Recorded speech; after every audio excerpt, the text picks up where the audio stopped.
To Gowri's கறி corner. நாம் இன்னைக்கு பார்க்க போகிற ரெசிபி நவராத்திரி நெய்வேத்தியத்தில் டே 9க்கான ரெசிபிஸ் தான் பார்க்க போகிறோம். நாம் ஃபஸ்ட்டு வந்து கதம்ப சாதம் பார்த்துடலாம். அடுப்பில் கடாய் போட்டுருக்கேன். இதில் ட்ரை ரோஸ்ட் பண்ணுறதெல்லாம் பண்ணிக்கலாம். ஃபஸ்ட்டு ஒரு சின்ன கட்டி பெருங்காயம்,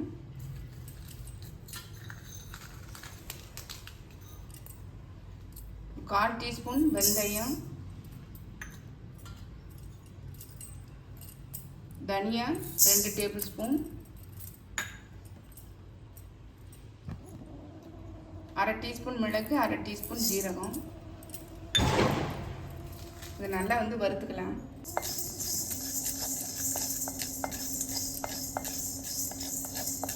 நல்லா வறுத்து எடுத்துடலாம். கொஞ்சம் வறுத்துட்டு இருக்கும் போதே நம்ம மிளகாய் வந்து சேர்த்துடலாம். காஞ்ச மிளகாய் நான் வந்து ஒரு 5 மிளகாய் சேர்த்துருக்கேன். உங்கள் காரத்துக்கு ஏற்ற மாதிரி கூட்டியோ குறைச்சோ சேர்த்துக்கோங்க. நல்லா வந்து வறுத்துட்டு காமிக்கிறேன். நல்லா வறுத்துச்சு பாருங்கள். நம்ம இப்போ ஸ்டவ்வை ஆஃப் பண்ணிவிட்டு நல்லா ஆற விட்டு மிக்ஸி ஜாரில் போட்டு திரிச்சிக்கலாம். நம்ம வந்து குக்கரில் தான் செய்ய போகிறோம் கதம்ப சாதம். அதனால் வந்து குக்கர் எடுத்துருக்கேன். இதில் இந்த காய்கறிகளை சேர்த்துடலாம். காய்கறி வந்து நம்ம இஷ்டம் தான். நாட்டு காய்கறிகளை வந்து ரொம்ப நல்லது. அவரைக்காய், வாழைக்காய், இந்த மாதிரி காய்களாக வந்து பார்த்து நம்ம வந்து சேர்த்துக்கலாம். இந்த காய்கறி மேலே இந்த வறுத்து பொடிச்ச இந்த மசாலா பாருங்க குறப்பாக அடைச்சிட்டேன். இதை வந்து சேர்த்துக்கலாம். இதை வந்து ஒரு மிக்ஸ் பண்ணி விட்டுடலாம்.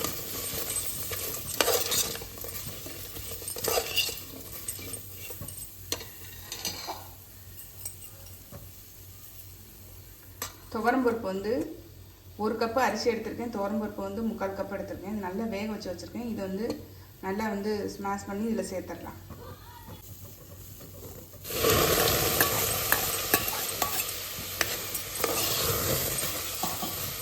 நல்லா குழைய வேக வச்சு சேர்த்துக்குவாங்க. பருப்பு வந்து நல்லா குழைய வெந்திருக்கணும். அரிசி வந்து கொஞ்சம் ஓரளவு 3/4 இது வெந்தால் போதும். நாம் இந்த ஸ்டேஜில் இந்த தேங்காய் வந்து ஒரு சில்லு தேங்காய் வந்து துருவி வச்சுருக்கேன். மிக்ஸி ஜாரில் போட்டு ஒரு ஓட்டி வச்சுருக்கேன். அதையும் இதில் சேர்த்துடலாம். நல்லா கிளறி விட்டுடலாம். இப்போ கடைசியாக தண்ணி சேர்த்துட்டு நம்ம வந்து அரிசி சேர்த்துடலாம்.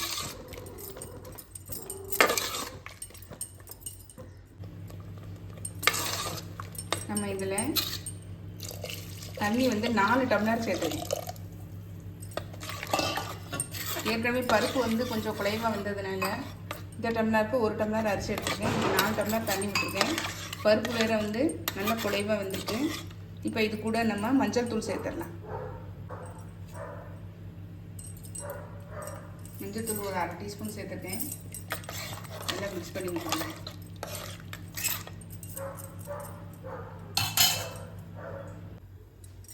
இது வந்து அரிசியை சேர்த்துடலாம். நம்ம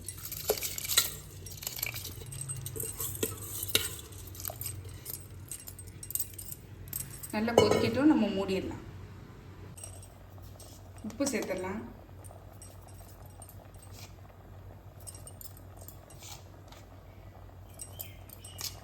நல்லா மிக்ஸ் பண்ணி விட்டுட்டு மூடி விட்டுருவோம்.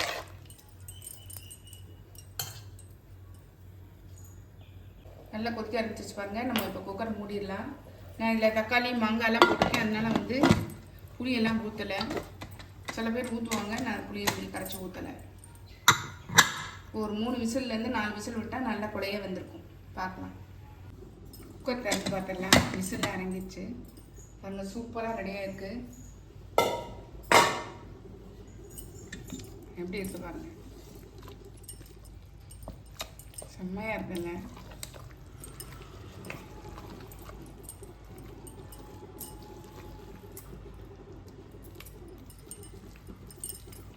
இப்போ இது ஒரு தாளிப்பு மட்டும் கொடுத்துடலாம்.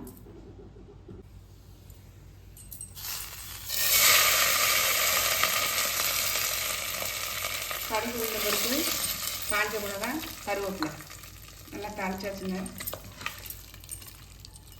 வேணா நீங்கள் 1 ஸ்பூன் வந்து நெய் விட்டுக்கலாம் வாசனைக்கு.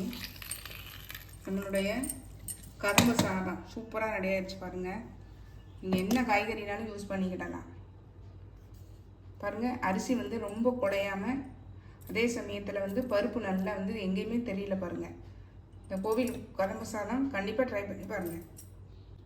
நம்மளுடைய கதம்ப சாதமும் மக்கானா பாயாசம் சூப்பராக ரெடி ஆயிடுச்சுங்க. நீங்களும் கண்டிப்பாக ட்ரை பண்ணி பாருங்கள். ட்ரை பண்ணி பார்த்தா கமெண்ட்டில் சொல்லுங்கள். லைக் பண்ணுங்கள், ஷேர் பண்ணுங்கள், சப்ஸ்கிரைப் பண்ணுங்கள், பக்கத்தில் உள்ள பெல் ஐக்கானை கிளிக் பண்ணுங்கள். நாளைக்கு வேறு ஒரு ரெசிபியில் உங்களை சந்திக்கிறேன். Bye, thank you.